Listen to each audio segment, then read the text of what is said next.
Naseer, doctor Naseer എല്ലാവരുടെയും സാന്നിധ്യം നമുക്ക് ആഹ്ലാദം നൽകുന്നു. ഈ ഇവൻറ്റിന് എല്ലാ വിജയങ്ങളും ആശംസിച്ചുകൊണ്ട് വാക്കുകളെ ചുരുക്കുന്നു. നന്ദി, നമസ്കാരം. Ideas of tradition and modernity in contemporary Islamic thinkers എന്ന വിഷയത്തെ അധികരിച്ച് സംസാരിക്കുന്നതിനായി JNU centre for West Asian സ്റ്റഡീസിലെ പ്രൊഫസർ ഡോക്ടർ AK രാമകൃഷ്ണൻ സാറിനെ വളരെ ആദരവോടും ക്ഷണിക്കുന്നു. I'm extremely happy to be here to deliver the fourth Vakkom Moulavi Memorial Lecture of the Arabic Department.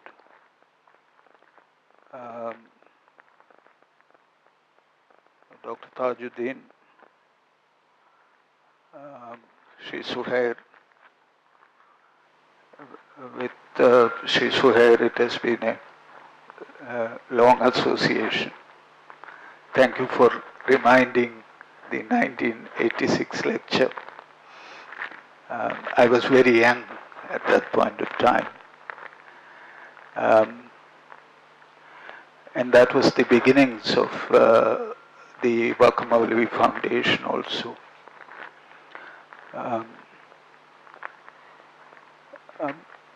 When we remember a tall figure like Vakkom Moulavi,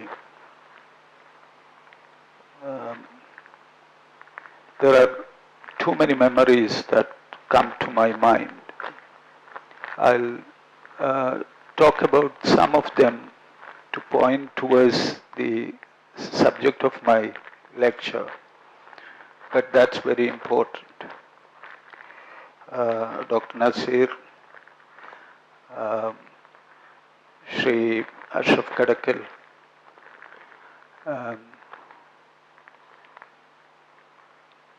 and I know many faces here. Thank you for coming, and I should thank the Arabic department for inviting me to deliver the lecture. In the 1980s, I was writing with a friend of mine a book on feminist theory in Malayalam. Stri Vimojanam, Charitram, Siddhantam, Sameepanam. And as part of it, I was actually inquiring who used the word feminism in its proper sense in Malayalam first. And usually, a person like me, with the kind of what is now almost a derogatory word, I think, the secular person like me, would naturally inquire into the secular traditions of knowledge. But I found the proper use of the term feminism in Vakkom Moulavi's works. And that was in Deepika, actually, where he used the word feminism, and its English is also given, and he translated it in two places as Tri Swadandravadam, Vanitha Vimojanavadam, in the proper sense of the term. Why was Vakkom Moulavi writing about feminism in 29, 31, the last years of his life, when the Deepika was published? He was a true cosmopolitan intellectual, an intellectual who understood the world.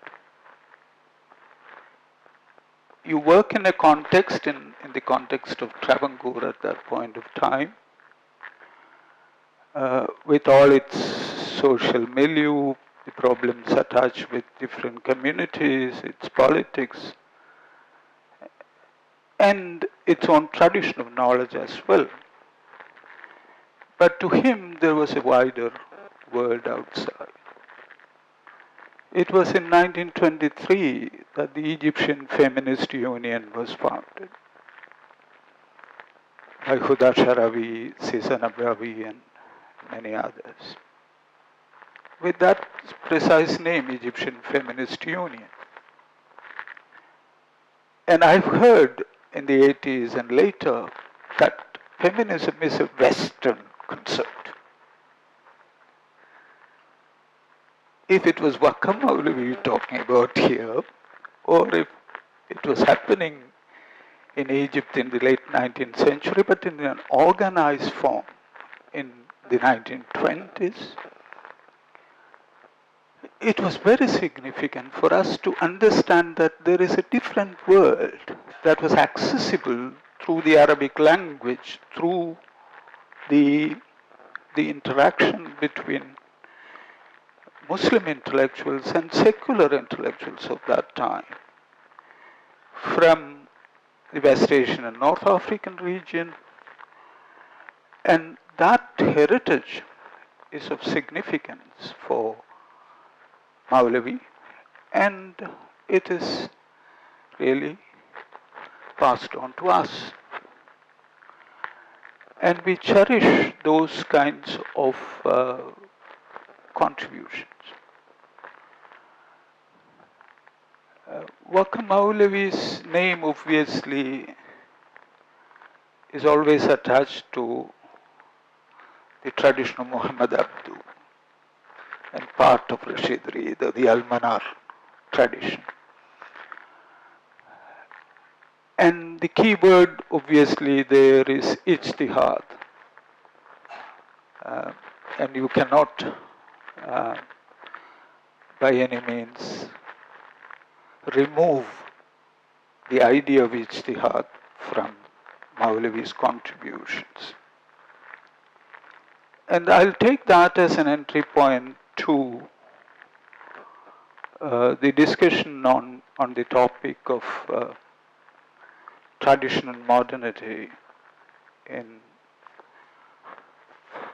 the Islamic thinkers. Contemporary, there is just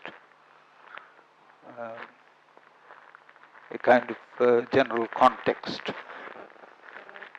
I'll come to that immediately.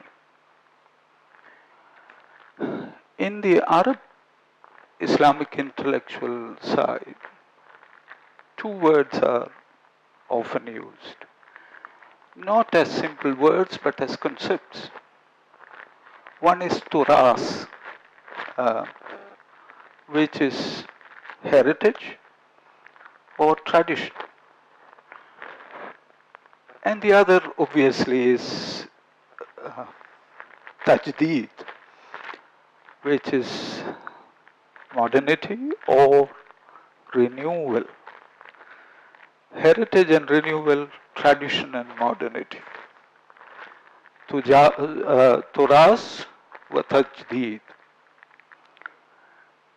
And this is not only used by the Islamic intellectuals, secular intellectuals like the famous Syrian Marxist thinker who died a couple of years back, Sadiq Jalal al-Asam, and many others use these terms in the sense of Arab philosophy, but mostly among Islamic thinkers.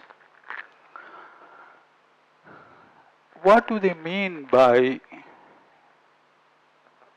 turas and tajdeed, tradition and modernity, or heritage and renewal? I'm not using the term Islah and other things for this lecture. Tajdeed, the newness, modernity, that renewal, is nothing modern in the temporal sense, in the historical sense. It comes from, as you all know, from the famous hadith. What is that? Yujaddidu. There are many hundred leaders would come to renew society. That renewal, tajdeed, modernity, we are searching its origins in the Islamic discourse on modernity and renewal, to the Islamic tradition, to the Hadith tradition of the Prophet himself. That's very interesting, because there is no Turas versus Tajdeed. No. It's a mix of things. It is not heritage in a sense devoid of any renewal, because you redefine heritage through the process of renewal. And therefore, in the process, both tradition is reworked to mean something to us now. So what contemporary Islamic thinkers are talking about, and that's why when I say contemporary, it's not about the time period as such, just to denote some context from which you can speak about things. So how is that a 7th century idea of the Prophet become significant for societies and polities in the 21st century? What is the process through which those ideas being transformed into meaningful in a world of ideas and living for the people in today's world? And to me, to make, therefore, Islam contemporary is an intellectual task. It may come from lived traditions of people, no doubt about it, through religious practices and so on. But its meaning is not only a lived meaning, it's also a meaning generated through newer and newer ideas within Islam. And what Vakkom Moulavi was doing was to intervene in that process and create newer sensibilities and newer meanings, particularly in the context of Western modernity, and particularly in the context of science and technology. I need not talk about science to Sri Suhair, who has been in that field for long.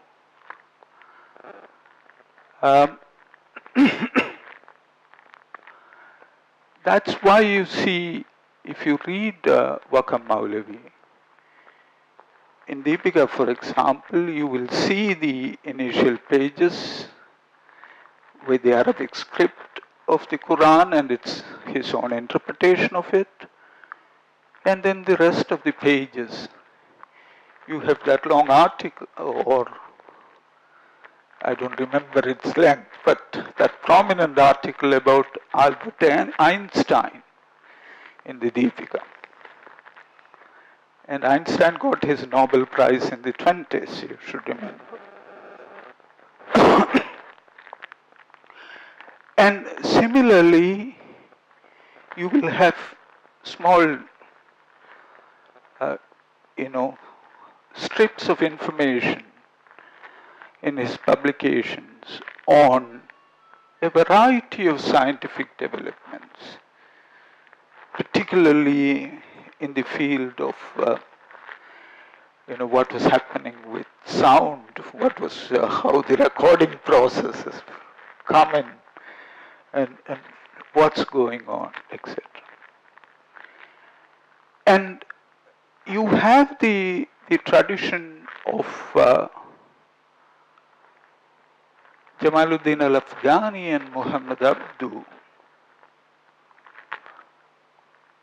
where there was this notion that the science that was coming from Europe, the philosophies that were coming from Europe, European modernity in general, its rationality and so on, is not something to be viewed as something happening in an alien world altogether, not belonging to us in the Muslim world, but rather what the assertion of Western modernity in its intellectual form, not in its colonial form, because you know Jamaluddin al-Afghani was a very significant anti-imperialist, anti-British for that matter.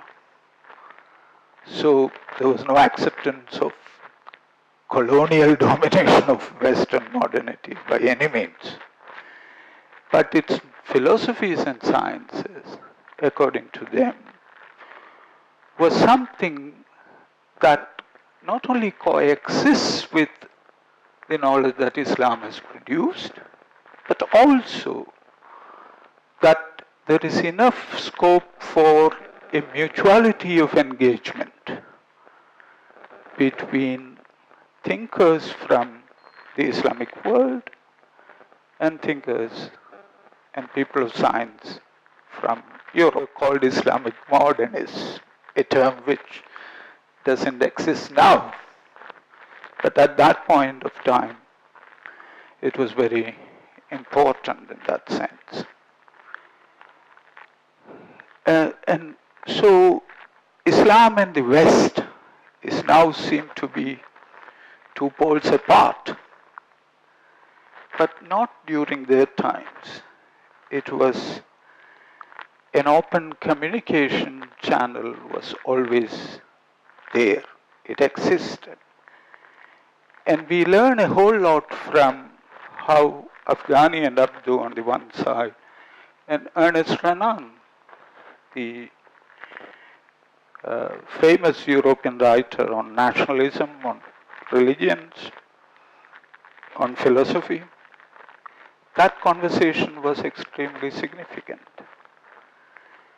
And you could see many of what was happening in Al-Manar, particularly with Rashid Riza's leadership in that, was somewhere, at least his initial years later, there was some change in him.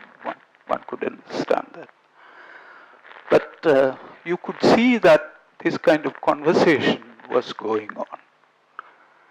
This is not to accept in toto the other's idea, but to speak to each other, which was very, very important. Even though in Malayalam I have seen earlier current debates on these things, I'm not really aware of because I was not reading them. But earlier I've seen how this is viewed as this kind of interaction, and Islamic modernity as such was viewed as something that is a kind of wholesale acceptance of Western modernity, which to me is an exaggeration.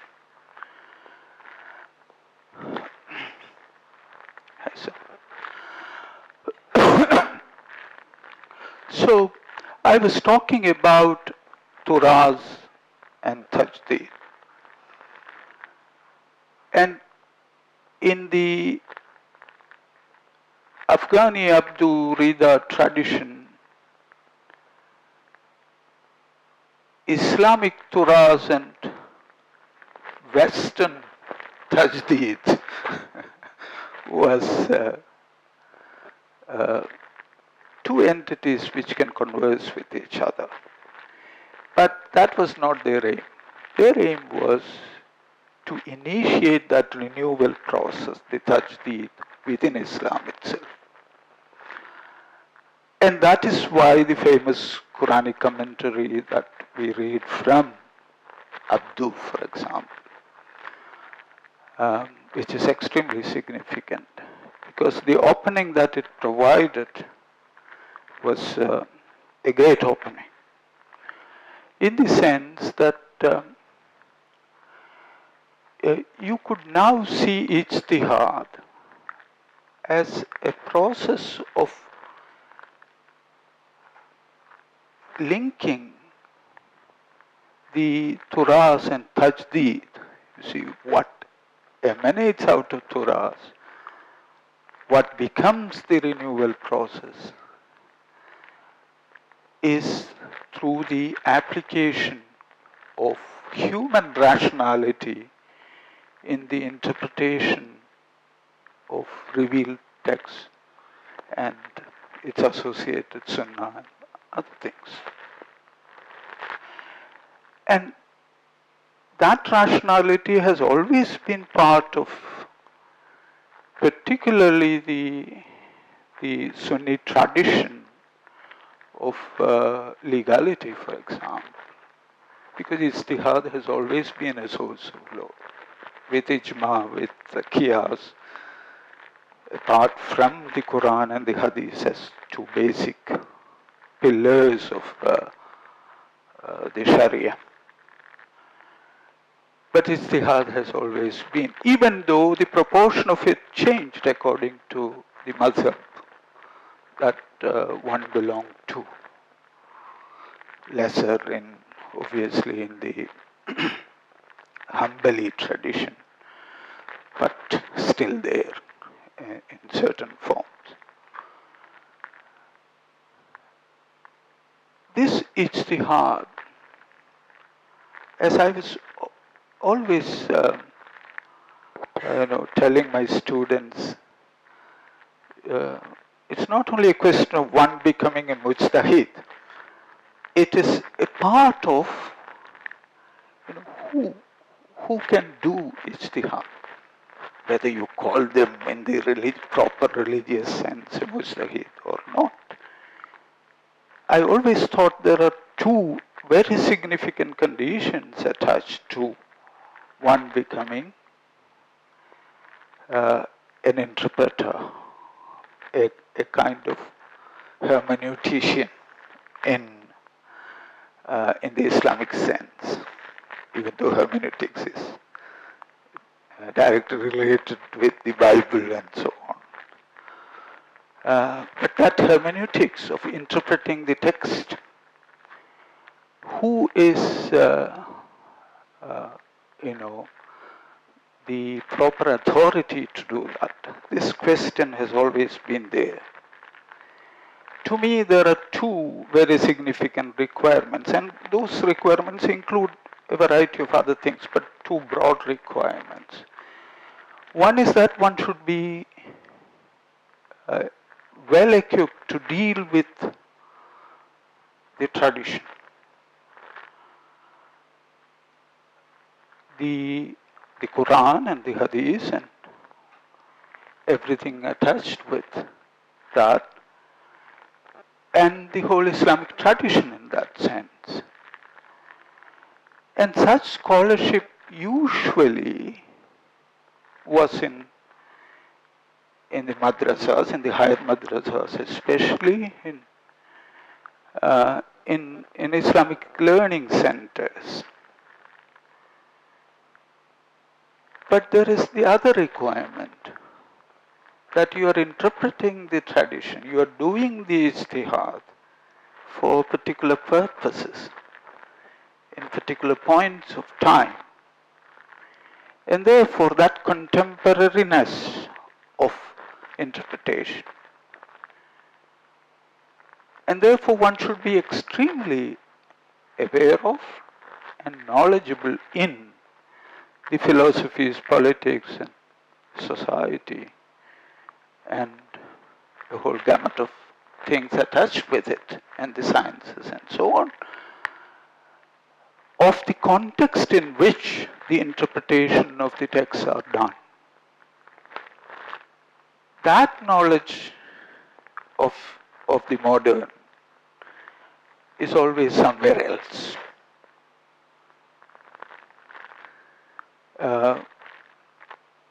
Not in the traditional religious learning institutions. And most often you see that these two requirements do not meet. And that's why, socially relevant, changing the contours of existing orders do not occur in most interpretations because of this gap between those who know the contemporary and those who know the tradition. And I'm extremely happy to see that younger scholars, very young scholars in the 20s and early 30s, are gaining that kind of knowledge. Young Muslim scholars whom I'm very familiar with, some of whose PhDs, etc., I had the opportunity to supervise and so on. There's something coming up. But why do you have so much of gap in the emergence of very prominent Islamic intellectuals in the 20th century, for example? When you look at it, one of the reasons that I could identify was this gap between the two. And therefore, in an Abdu, through whom we have the Moulavi here, where you could see that that knowledge of the tradition and that linkage to the contemporary through dialogues, etc., was some way of bridging that gap in the Islamic intellectual scene. And that's something that has to happen in a much more frequent manner, I think, so that proper ijtihad could be undertaken and meaningful interpretations could be undertaken.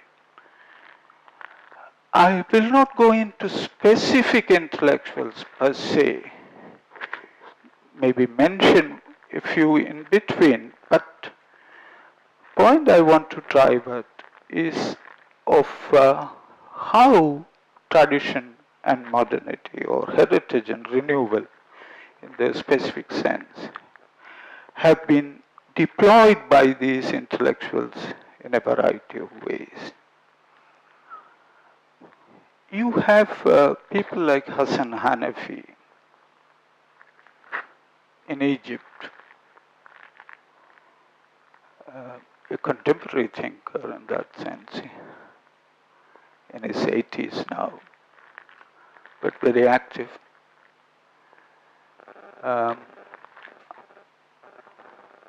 I spent a whole Sunday with him quite recently, when there was some threat to his life. But he was living alone in that house in Cairo. And all kinds of controversies always being there with intellectuals of that sort. I was looking at his contributions in general, and Ayub, who is a friend of many people here who did his PhD on Hassan Hanafi with me,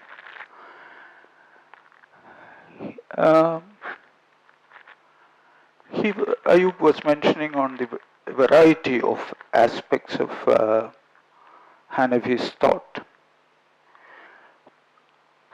from the notion of Islamic left.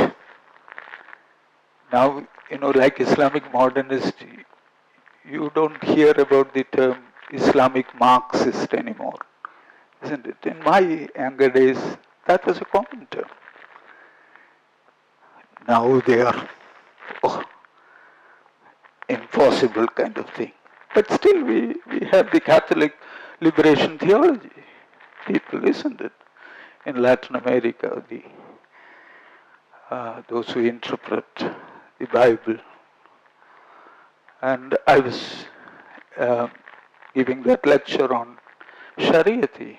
Shariati's method was Marxist, even though he himself was not a Marxist. He was always proud of being called an Islamic thinker in the Shiite tradition.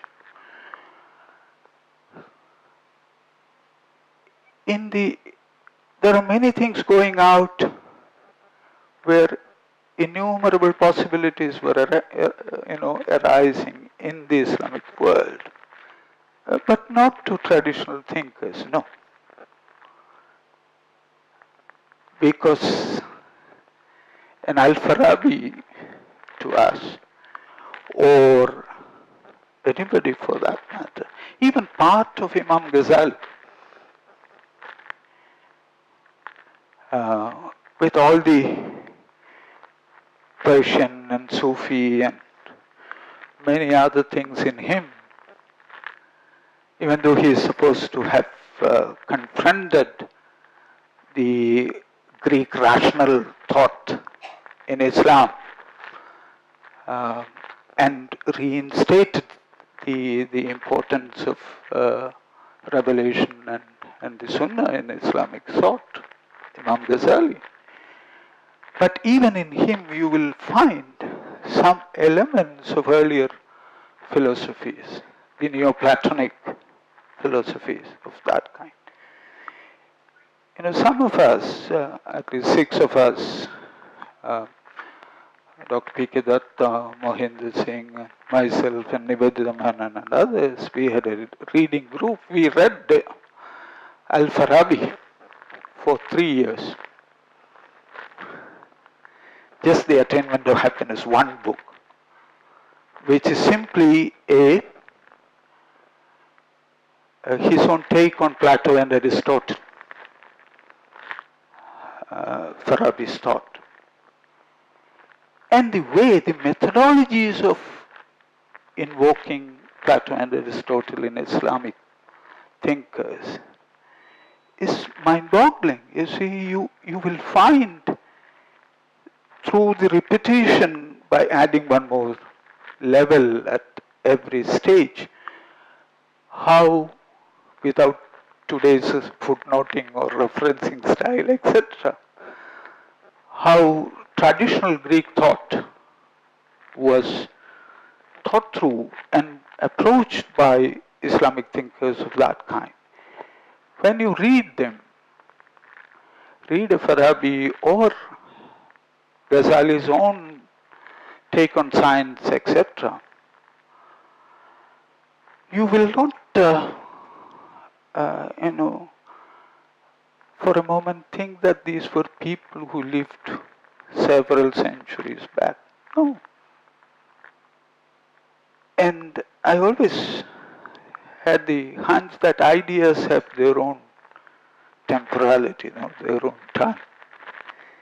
Once they come up, they have their own life. And people take it up. And contemporary Islamic thinkers, like Hanafi, for example,